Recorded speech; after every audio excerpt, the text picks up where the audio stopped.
Hi guys, എല്ലാവർക്കും ഒരു പുതിയ വീഡിയോയിലേക്ക് സ്വാഗതം. ഇന്ന് നമ്മൾ ഡിസ്കസ് ചെയ്യാൻ പോകുന്നതല്ലേ, നമ്മൾ സ്മാർട്ട് ഫോൺ ഒരു സ്മാർട്ട് ഫോൺ വാങ്ങിക്കഴിഞ്ഞാൽ നമ്മൾ എത്ര കാലത്തോളം നമ്മൾ സ്മാർട്ട് ഫോൺ ഉപയോഗിക്കും. ഒരു കൊല്ലം ടു ഒരു 3 കൊല്ലത്തിൻ്റെ ഇടയിലാണ് നമ്മൾ ഉപയോഗിക്കുക. അപ്പോൾ എൻ്റെ ഒരു കൺസെപ്റ്റിൽ ഒരു മിനിമം ഒരു സ്മാർട്ട് ഫോൺ വാങ്ങിക്കഴിഞ്ഞാൽ മിനിമം നമ്മളൊരു 3 കൊല്ലെങ്കിലും മിനിമം സ്മാർട്ട് ഫോൺ യൂസ് ചെയ്യണം. അപ്പോൾ നമ്മൾ ഈ സ്മാർട്ട് ഫോൺ നമ്മൾ ഉപേക്ഷിക്കാനായിട്ടുള്ള കുറേ കാരണങ്ങളുണ്ടോ, അതിനെക്കുറിച്ചിട്ടും നമുക്ക് എങ്ങനെ ഈ സ്മാർട്ട് ഫോണിൻ്റെ ലൈഫ് കൂട്ടാം എന്നുള്ളതിനെ കുറിച്ചിട്ടാണ് ഇന്നത്തെ വീഡിയോയിൽ നമ്മൾ ഡിസ്കസ് ചെയ്യാൻ പോകുന്നത്. അപ്പോൾ നമുക്ക് ഒട്ടും സമയം കളയാതെ തന്നെ വീഡിയോയിലേക്ക് കിടക്കാം. ഫസ്റ്റത്തെ ഒരു കാര്യം എന്ന് പറഞ്ഞാൽ മൊബൈലിൻ്റെ പെർഫോമൻസ് ആണ് കേട്ടോ. ഒരു മൊബൈൽ വാങ്ങിച്ചു കഴിഞ്ഞാൽ ഒരു 6, 7, 8 മാസത്തോളം ഒരു പ്രശ്നമില്ലാത്ത നല്ല രീതിയിൽ വർക്കാവും. അത് കഴിഞ്ഞ് പതുക്കെ ഓരോ പ്രശ്നങ്ങളായിട്ട് സ്റ്റാർട്ട് ചെയ്യും. മെയിനായിട്ട് പ്രശ്നം എന്ന് പറഞ്ഞാൽ മൊബൈൽ ആപ്പുകൾ തുറക്കുമ്പോൾ കുറേ ഡിലേ ആവുക, അല്ലെങ്കിൽ റീബൂട്ടായി വരുന്ന സമയത്ത് കുറേ ഡിലേ ആവുക, അങ്ങനത്തെ പ്രശ്നങ്ങളാണ് മെയിനായിട്ട് വരിക. അപ്പം നമ്മൾ കുറേ നാൾ അങ്ങനെ തന്നെ ഉപയോഗിച്ച് കഴിയുമ്പോൾ നമുക്ക് തന്നെ മടുക്കും, എന്താണ് ഈ ഫോൺ ഇങ്ങനെയെന്നുള്ളൊരു തോന്നൽ വരും.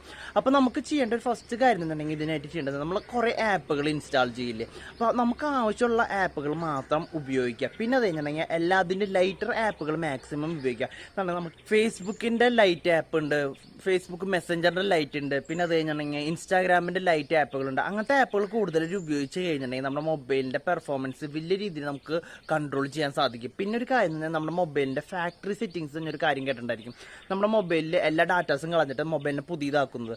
നമ്മൾ ഒരു കൊല്ലത്തിൽ നമ്മുടെ മൊബൈൽ ഒരു വട്ടം ഫാക്ടറി സെറ്റിങ്സ് ചെയ്യുക. അപ്പോൾ അതിന് മുന്നായിട്ട് നമ്മുടെ മൊബൈലിൽ എല്ലാ ഡാറ്റാസും സേവ് ചെയ്ത് വെക്കണം കേട്ടോ. എന്നാൽ മാത്രമാണ് നമ്മുടെ മൊബൈലിൻ്റെ നമുക്ക് പോയാലും കുഴപ്പമില്ല, വീണ്ടും ഗൂഗിൾ ക്ലൗഡിൽ നിന്നായാലും നമ്മുടെ മൊബൈലിലെ ഡാറ്റാസ് തിരിച്ചെടുക്കാൻ പറ്റുള്ളൂ. അപ്പോൾ നമ്മൾ മൊബൈൽ റീസെറ്റ് ചെയ്യുന്നതുകൊണ്ടുള്ള യൂസ് എന്താണെന്നുണ്ടെങ്കിൽ നമ്മുടെ മൊബൈലിലെ എല്ലാ അൺവാണ്ടഡ് ഫയൽസും കാര്യങ്ങളൊക്കെ നമ്മൾ എത്ര സൂക്ഷിച്ചാലും നമ്മുടെ മൊബൈലിലേക്ക് കുറേ ഫയൽസ് ക്ലീൻ ചെയ്യുന്ന സമയത്ത് നിങ്ങൾ ഉണ്ടല്ലോ, ഓട്ടോമാറ്റിക് കുറേ ഫയൽസ് ഡിലീറ്റ് ആയി പോകുന്നത്. അതിൽ തന്നെ ഒരു ലിമിറ്റേഷൻസ് ഉണ്ടായിരിക്കും. അപ്പോൾ നിങ്ങൾ മാക്സിമം അങ്ങനത്തെ ഒരു കൊല്ലത്തിൽ ഒരു വട്ടം, അല്ലെങ്കിൽ എല്ലപ്പോഴും ചെയ്യാനല്ല ഉദ്ദേശിക്കുന്നത്, ഒരു വട്ടം നിങ്ങൾ ചെയ്ത് കഴിഞ്ഞാൽ നമ്മുടെ മൊബൈൽ പണ്ടത്തെ രീതിയിലേക്ക് റീസ്റ്റോർ ആവും. പിന്നത്തെ ഒരു കാര്യം എന്ന് പറഞ്ഞിട്ടുണ്ടെങ്കിൽ നമ്മുടെ മൊബൈലിൽ കുറേ ആപ്പുകൾ ഇൻസ്റ്റാൾ ചെയ്യും കേട്ടോ. നമുക്ക് അതിൻ്റെ ഉള്ള പകുതി ആപ്പുകൾ നമ്മൾ യൂസ് ചെയ്യാറില്ല. ഫസ്റ്റ് ഇൻസ്റ്റാൾ ചെയ്യുമ്പോൾ നമ്മൾ കുറേ ആപ്പുകൾ യൂസ് ചെയ്യുന്നല്ലാതെ പിന്നെ അത് കഴിഞ്ഞാൽ ഓട്ടോമാറ്റിക് നമ്മൾ കുറേ നാൾ കഴിയുമ്പോൾ ആ ആപ്പുകളൊന്നും ഉപയോഗിക്കാതെ ഒരു സൈഡിലായിട്ട് കിടക്കും. ആ ആപ്പുകൾ നിങ്ങളുടെ മൊബൈലിൽ നിന്ന് അൺഇൻസ്റ്റാൾ ചെയ്യുക. അൺഇൻസ്റ്റാൾ ചെയ്യുമ്പോൾ നിങ്ങൾ ശ്രദ്ധിക്കേണ്ട ഒരു കാര്യം എന്ന് പറഞ്ഞിട്ടുണ്ടെങ്കിൽ, ഒരു മിനിറ്റ് വണ്ടി പോകുന്നുണ്ട്. അപ്പോൾ അൺഇൻസ്റ്റാൾ ചെയ്യുമ്പോൾ നമ്മൾ ശ്രദ്ധിക്കേണ്ട കാര്യം എന്ന് പറഞ്ഞിട്ടുണ്ടെങ്കിൽ അതിൻ്റെ ഉള്ളിൽ നമ്മൾ ക്ലീൻ ഫയൽ കൊടുത്തതിന് ശേഷം, ക്ലീൻ സ്റ്റോറേജ് കൊടുത്തതിന് ശേഷം മാത്രം നമ്മൾ അൺഇൻസ്റ്റാൾ ചെയ്യുക. അപ്പോഴാണ് നമ്മുടെ മൊബൈൽ ആ ആപ്പ് റിലേറ്റഡ് ആയിട്ടുള്ള എല്ലാ എന്താ പറയുക ഫയൽസും നമ്മുടെ മൊബൈലിൽ നിന്ന് പോവുള്ളൂ. പിന്നെ ശ്രദ്ധിക്കേണ്ട കാര്യം എന്ന് പറഞ്ഞാൽ നമ്മുടെ മൊബൈലിൻ്റെ ഇൻറ്റേർണൽ സ്റ്റോറേജ് ആണ്. ഞാൻ എപ്പോഴും അതുകൊണ്ടാണ് പറയാറ്, നിങ്ങൾ മൊബൈൽ എടുക്കുമ്പോൾ ഇത്രയും കൂടി കൂടുതൽ സ്റ്റോറേജ്, നിങ്ങൾ SD കാർഡിൽ എത്ര സ്റ്റോറേജ് ഇട്ടാലും കാര്യമില്ല. നമുക്ക് ഏറ്റവും മെയിനായിട്ട് വേണ്ടത് നമ്മുടെ മൊബൈലിൻ്റെ പെർഫോമൻസിന് ഏറ്റവും മെയിനായിട്ട് വേണ്ടത് ഇൻറ്റേർണൽ സ്റ്റോറേജ് ആണ്. അതുകൊണ്ടാണ് ഞാൻ പറയുന്നത് 128 GB നിങ്ങൾ എടുത്തോ. നിങ്ങളുടെ എന്താ പറയുക സിസ്റ്റം സ്റ്റോറേജ് ഒരു 14 GB പോകും, നിങ്ങളുടെ ഒരു ആപ്പിൻ്റെ സ്റ്റോറേജ് ഒരു 10-20 GB അങ്ങനെ പോകും. അപ്പോൾ നമ്മുടെ മൊബൈലിൽ ഓട്ടോമാറ്റിക്കായിട്ട് ഒരു 10-20 GB മാത്രമേ ഉണ്ടാവുള്ളൂ. നമ്മൾ ഫോട്ടോ എടുക്കുമ്പോൾ വീണ്ടും അത് ഫില്ലാവും. അപ്പോൾ എന്നോട് പലരും ഫോൺ എടുത്തതിന് ശേഷം 64 GB എടുത്തതിന് ശേഷം പറയുന്ന ഒരു പ്രശ്നമാണ് സ്റ്റോറേജ് പ്രശ്നം തുടങ്ങി ഇടയ്ക്കിടയ്ക്കൊക്കെ കാണിക്കുന്നുണ്ടെന്നുള്ളത്. അതുകൊണ്ടാണ് നമ്മുടെ ഇന്റേണൽ സ്റ്റോറേജ് എങ്ങനെ പോലും ഒരു 15 GB എങ്കിലും ഫ്രീ ആയിട്ട് ഇടണം. എന്നാൽ മാത്രമാണ് പുതിയൊരു ഫയൽ വരുന്ന സമയത്ത് നമ്മുടെ മൊബൈലിന് അത് സപ്പോർട്ട് ചെയ്യാനുള്ള കഴിവുണ്ടായിരിക്കുള്ളൂ. നമ്മളൊരു പുതിയൊരു എന്തെങ്കിലും കാര്യം ആക്സസ് ചെയ്യുന്ന സമയത്ത് നമ്മുടെ മൊബൈലിൻ്റെ പെർഫോമൻസ് കിട്ടണമെങ്കിൽ നമുക്കൊരു 15 GB എങ്കിലും നമ്മുടെ മെയിൻ സ്റ്റോറേജ് എന്ന് പറഞ്ഞാൽ ഫോണിൻ്റെ സ്റ്റോറേജിൽ ഫ്രീ ആയിട്ട് ഇടണം. എന്നാൽ മാത്രമാണ് നമുക്ക് പെർഫോമൻസ് കിട്ടുള്ളൂ. ഇനി നമുക്ക് അടുത്ത സെക്ഷനിലേക്ക് ഇറക്കാം. അടുത്ത മെയിനായിട്ട് സെക്ഷൻ എന്ന് പറഞ്ഞാൽ നമ്മുടെ മൊബൈലിൻ്റെ റിപ്പയറിംഗ് സെക്ഷനാണ്. നമുക്കൊരു ചെറിയ കംപ്ലൈൻറ്റുകൾ കുറച്ചാളെ കഴിഞ്ഞ് വന്നു തുടങ്ങി. എന്തുകൊണ്ടാണ് നമ്മൾ ചാർജിങ് സ്ലോട്ടിന് ചെറുതായിട്ട് പ്രശ്നം വന്നു തുടങ്ങും. നമ്മൾ ചാർജ് ചെയ്തിട്ട് മൊബൈൽ യൂസ് ചെയ്യുന്ന സമയത്ത് അങ്ങനെ ഉപയോഗിച്ച് പെട്ടെന്നൊന്നും ഉണ്ടാവില്ല. ഓട്ടോമാറ്റിക് ഒരു കുറച്ചാൾ കഴിയുമ്പോൾ നമ്മുടെ മൊബൈലിൻ്റെ ചാർജിങ് സ്ലോട്ട് കംപ്ലൈൻറ്റ് ആകും. പിന്നെ മെയിനായിട്ട് വേറൊരു കാര്യം ബാറ്ററിയാണ് കേട്ടോ. ബാറ്ററി നമുക്കൊരു 1.5 കൊല്ലം നോക്കുകയാണ് നമ്മൾ സാധാരണ നല്ല രീതിയിൽ യൂസ് ചെയ്യുന്ന ആൾക്കാർക്ക് ബാറ്ററി പെർഫോമൻസ് കിട്ടുള്ളൂ. എന്നുണ്ടെങ്കിൽ ബാറ്ററിയുടെ പെർഫോമൻസ് നിൽക്കുന്നത് ഞാൻ ബാറ്ററി സൈക്കിളുകളെ ബേസ് ചെയ്തിട്ടാണ്. ബാറ്ററി സൈക്കിൾ എന്ന് പറഞ്ഞാൽ ഒരു വട്ടം 0 to 100 ആവാനുള്ളൊരു ടൈം ഉണ്ടല്ലോ, അത് കഴിഞ്ഞാൽ അതിൻ്റെ ഡൗൺ ആവാനുള്ള ടൈം, അത് ഫുള്ളായിട്ട് 0 ആവുന്ന ടൈം. ഇതാണ് ഒരു സൈക്കിൾ. ഈ സൈക്കിൾ നമ്മുടെ ഓരോ കമ്പനിക്ക് ഓരോ രീതിയിലാണ് വെച്ചിട്ടുണ്ടാവുക. മീൻസ് 1000 സൈക്കിൾ കഴിഞ്ഞിട്ടുണ്ടെങ്കിൽ അതിൻ്റെ ബാറ്ററി പകുതി പെർഫോമൻസ് കുറയും. അങ്ങനെയാണ് ഇതിൻ്റെ ബാറ്ററിയുടെ കണ്ടീഷൻ ചെയ്യുക. നമ്മൾ മൊബൈലിനെ എത്ര വട്ടം നമ്മൾ റീചാർജ് ചെയ്തിട്ട് വീണ്ടും ഡ്രെയിൻ ആക്കുന്നു, അതിനെ ബേസ് ചെയ്തിട്ട് നമ്മുടെ പെർഫോമൻസ് കുറഞ്ഞു വരും.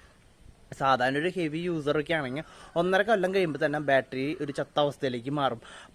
അപ്പോൾ തന്നെ ബാറ്ററിയുടെ പെർഫോമൻസ് കുറഞ്ഞു വന്ന് നമ്മൾ മൊബൈൽ മാറ്റാതെ നമ്മളൊരു ബാറ്ററി ബാറ്ററിക്ക് ഒരു മാറ്റാനായിട്ട് കൂടി വന്നു കഴിഞ്ഞിട്ടുണ്ടെങ്കിൽ 1000 രൂപ 1500 രൂപ അത്ര റേഞ്ചാണ് വരുള്ളൂ. ഞാൻ റിയൽമിയുടെ തന്നെ വേറൊരു ഫോണിൻ്റെ 7 Proൻ്റെ ബാറ്ററി മാറ്റിയിരുന്നു. അതിന് 1500 രൂപയാണ് കമ്പനി പ്രൈസ് പറഞ്ഞത്. നമ്മൾ ലോക്കലായിട്ടൊക്കെ ചെയ്യുകയാണെങ്കിൽ 900 രൂപയ്ക്ക് കിട്ടും. അതിന് 3 മാസം വാറണ്ടി ഉണ്ടായിരിക്കും. അപ്പോൾ നിങ്ങൾക്ക് അങ്ങനെ ഒരു ഓപ്ഷൻ ഉണ്ടാകുന്നത്. പിന്നെ ഒരു വേറെ കാര്യം, ബാറ്ററി ബാറ്ററി ലൈഫ് എങ്ങനെ കൂട്ടാം. ഞാനൊരു വട്ടം പറഞ്ഞില്ല, എല്ലാവരും കുറേ സംശയമുണ്ട് കേട്ടോ.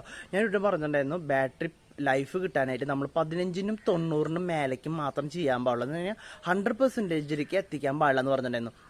അപ്പം നിങ്ങൾ കേട്ടതിൽ ചെറിയ മിസ്റ്റേക്ക് കൊണ്ടാണ്. നിങ്ങൾ ശരിക്കും ഞാൻ പറഞ്ഞത് ശ്രദ്ധിച്ചാൽ മനസ്സിലാവും. നമുക്ക് ബാറ്ററി ലൈഫ് കിട്ടണമെങ്കിൽ നമ്മുടെ മൊബൈൽ 15ന് താഴേക്ക് വരാതെ നോക്കുക, 95ന് മേലേക്ക് വരാതെ നോക്കുക. നിങ്ങൾക്കൊരു ബാറ്ററി ബാക്കപ്പ് കിട്ടണമെങ്കിൽ എന്ന് പറഞ്ഞാൽ നിങ്ങൾക്ക് എപ്പോഴും ബാറ്ററി ബാക്കപ്പ് കിട്ടുന്നില്ല എന്ന് കുറേ പേര് പ്രശ്നം പറഞ്ഞു. അതുകൊണ്ടാണ് ഞാൻ പറഞ്ഞത് 100% ചാർജ് ചെയ്തതിന് ശേഷം നമ്മളൊരു 10 മിനിറ്റും കൂടി കൂടുതലായിട്ട് ചാർജ് ചെയ്ത് കഴിഞ്ഞാൽ നമ്മുടെ ബാറ്ററിയുടെ ബാക്കപ്പ് കുറേ നേരം നിൽക്കും.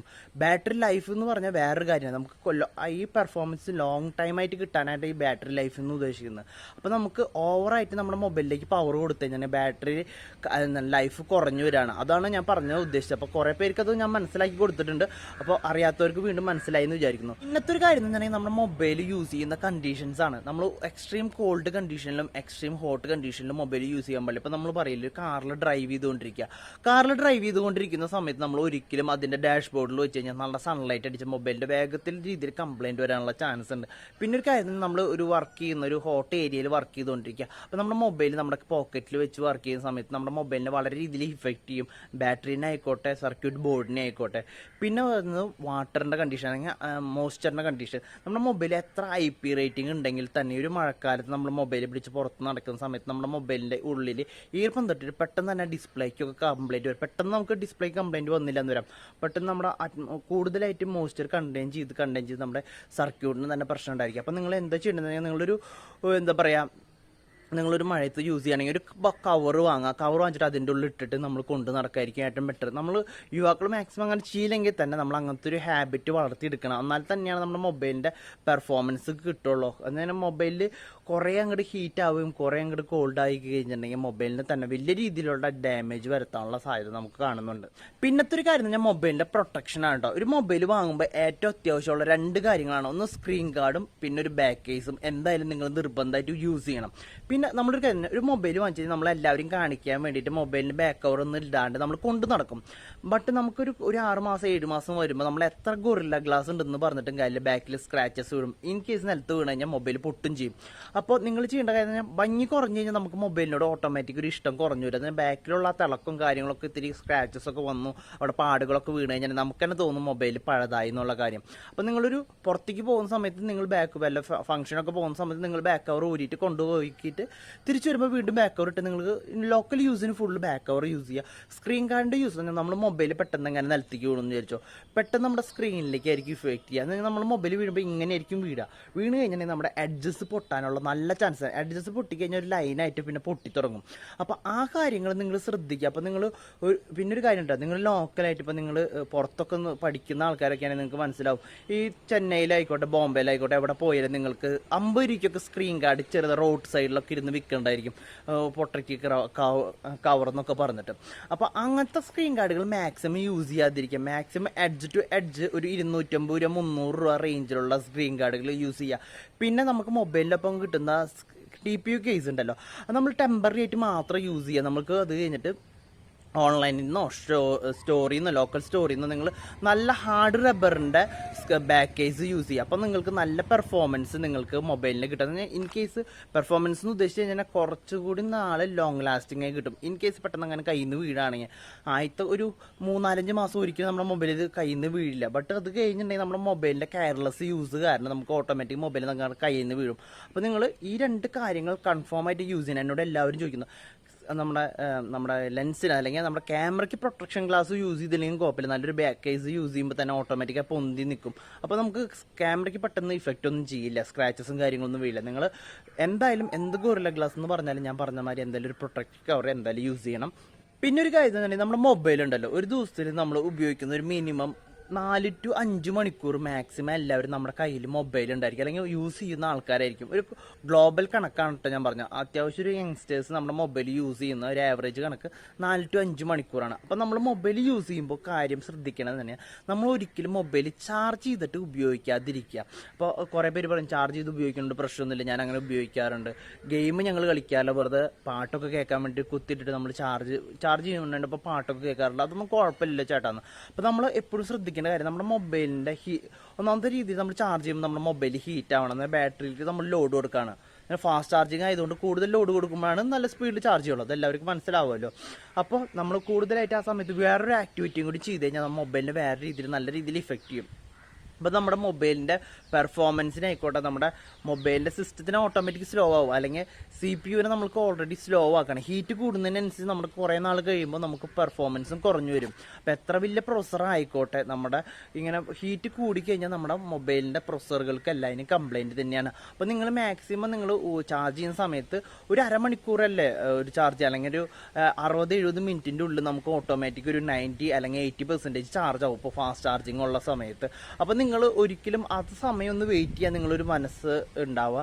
അപ്പോൾ നമുക്ക് അതിനുശേഷം നിങ്ങൾ നല്ല രീതിയിൽ ഉപയോഗിച്ചൊരു കുഴപ്പമില്ല. അപ്പോൾ നമ്മൾ മൊബൈലിൻ്റെ അളവ് ഉപയോഗിക്കുന്നതിൻ്റെ അളവ് കൂടുന്നതിനനുസരിച്ച് നമ്മുടെ മൊബൈലിൻ്റെ പെർഫോമൻസ് കുറച്ച് നാൾ കഴിയുമ്പോൾ കംപ്ലൈൻറ്റ് ചെയ്ത് വരും. അപ്പോൾ കുറച്ച് നമ്മളിപ്പോൾ വീട്ടിലുള്ള ആൾക്കാരെ ശ്രദ്ധിച്ചിട്ടുണ്ടായിരിക്കും, നിങ്ങളുടെ വീട്ടിൽ പാരൻസിൻ്റെ കയ്യിൽ നിങ്ങളുടെ മൊബൈൽ ഉണ്ടെങ്കിൽ അവരൊരു 1.5 കൊല്ലം കഴിഞ്ഞാലും വാങ്ങിച്ചപ്പോൾ എങ്ങനെ ഉണ്ടായിരുന്നോ അതുമാതിരി തന്നെയാണ് ഇപ്പോഴും യൂസ് ചെയ്യുന്നത്. അവർ ആകെ കൂടിയിട്ട് ഫോൺ ചെയ്യാനോ അല്ലെങ്കിൽ യൂട്യൂബിലൊരു വീഡിയോ കാണാൻ മാത്രമായിട്ടാണ് യൂസ് ചെയ്യുന്നത്. അതുകൊണ്ടാണ് അവരുടെ പെർഫോമൻസിന് വലിയ വ്യത്യാസമില്ല. പിന്നെ അവരുടെ യൂസേജിൻ്റെ രീതിയും പിന്നെ ചാർജ് ചെയ്യുന്ന രീതിയും ഒക്കെ അതിന് ഡിപ്പെൻഡാണ്. നമ്മൾ ചാർജ് ചെയ്ത് അപ്പം തന്നെ ചാടി കയറി നിന്നിട്ട് വീണ്ടും അതേ രീതിയിൽ തന്നെ ഗെയിം കളിച്ചു തുടങ്ങും. അപ്പോൾ നമുക്കത് ഒഴിവാക്കാൻ പറ്റുന്ന കാര്യങ്ങളല്ല. ബട്ട് നമ്മൾ മാക്സിമം കൺട്രോൾ ചെയ്തിട്ട് മൊബൈൽ യൂസ് ചെയ്യുമ്പോൾ നമുക്ക് പെർഫോമൻസ്. പിന്നെ വേറൊരു കാര്യം, നമ്മുടെ മടുക്കാനുള്ള വേറെ കാര്യം പറഞ്ഞാൽ നമ്മളൊരു മൊബൈൽ വാങ്ങിച്ചു കഴിഞ്ഞാൽ 2 കൊല്ലം കഴിയുമ്പോഴേക്കും അടുത്ത പുതിയ ടെക്നോളജി വരും. അപ്പോൾ നിങ്ങൾ ആലോചിക്കുക, ഒരു 2018 സമയത്ത് ഉണ്ടായിരുന്ന ഫോണെന്നുണ്ടെങ്കിൽ നോച്ചൊന്നും ഇല്ലാത്ത ഫുൾ ബെസലുകളൊക്കെ കൂടിയ ടൈപ്പ് ആയിരുന്നു. പിന്നെ അത് കഴിഞ്ഞ് 2019 ആയപ്പോഴേക്കും നോച്ച് വന്നു, നമ്മുടെ ഫുൾ വ്യൂ ഡിസ്പ്ലേ ഒക്കെ വന്നു. അപ്പോൾ നമ്മുടെ മനസ്സ് ഓട്ടോമാറ്റിക് മടുക്കുക. അതിന് നമുക്കൊന്നും ചെയ്യാൻ പറ്റില്ല.